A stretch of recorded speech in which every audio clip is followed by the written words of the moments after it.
with the Bible, stay with the Bible.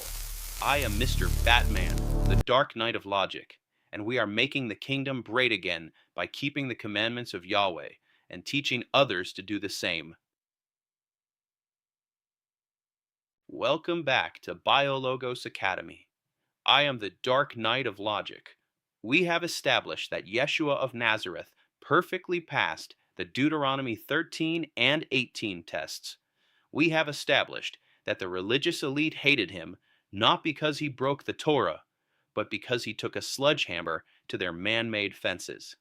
Now, let us bring this into the courtroom and examine the final desperate act of the Sanhedrin, the illegal nighttime trial.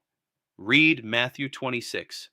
The text explicitly states that the chief priests were looking for false evidence against Yeshua so they could put him to death. Why? Why would the supposed experts in the law of Yahweh need to manufacture lies? I want you to use your brain for a moment. Think logically. If Yeshua had actually violated the written Torah, if he had broken the Sabbath, or taught people to worship other gods, they would not have needed a single false witness, would they? They could have simply opened the Tanakh, pointed to the commandment he broke, and legally executed him according to the instructions given to Moses. But they didn't. By what standard did they condemn the Messiah? It certainly wasn't the standard of the Creator. They had absolutely no biblical case. Their logic had collapsed. Their theology was bankrupt. So what did they do when they could not defeat him with the scriptures? They relied on the pagan empire of Rome. They had to shift their religious accusations into fabricated political charges of treason against Caesar, just to get Pilate to execute him. Do you see the massive logical contradiction? The men claiming to be the defenders of Yahweh's law had to partner with a lawless pagan empire to murder the only man who ever kept the Torah perfectly. Their reliance on Rome is the ultimate, undeniable proof that Yeshua was legally innocent of breaking the Torah. Yeshua didn't come to abolish the law. He came to fulfill the prophetic shadow pictures embedded right there in the Torah. He operated on the Creator's timeline, not man's. Look at the irreducible complexity of the Feasts of Yahweh. Passover, unleavened bread, first fruits, Shavuot. These are not just ancient Jewish holidays. They are the exact mathematical, chronological blueprint of the Messiah's ministry. Yeshua died on exactly the right day, was buried at exactly the right time, and resurrected exactly when the Torah said the first fruits must be presented. He didn't start a new lawless religion.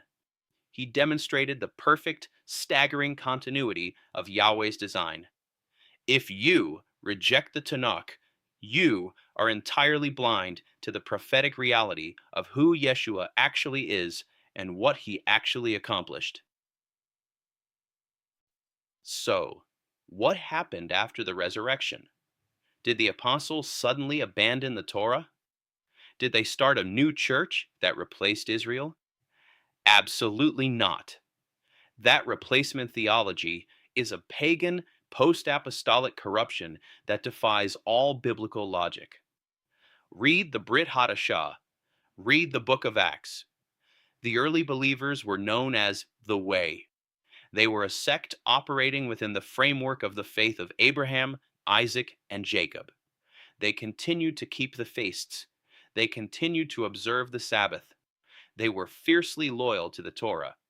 When Gentiles were grafted in, they weren't told the law was abolished. They were given starting requirements in Acts 15, so they could immediately enter the synagogues and, as the text explicitly states, learn the Torah of Moses every Sabbath. The continuity of the kingdom has never been broken. The ultimate verdict is this: Yeshua is the king, and every kingdom has a constitution.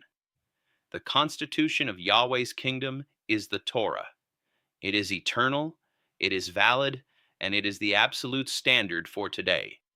Let me ask you, how does the Bible define sin?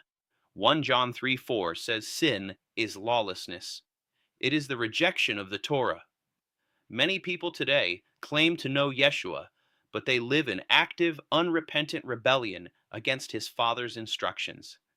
Do not be found standing before the Creator of the universe, arguing from the shifting, neutral ground of human tradition. Start with the Bible, stay with the Bible, repent of lawlessness, and walk in the true word of life. Visit biologosacademy.com for more Torah Bible resources. Making the Kingdom Great Again, Matthew 5:19.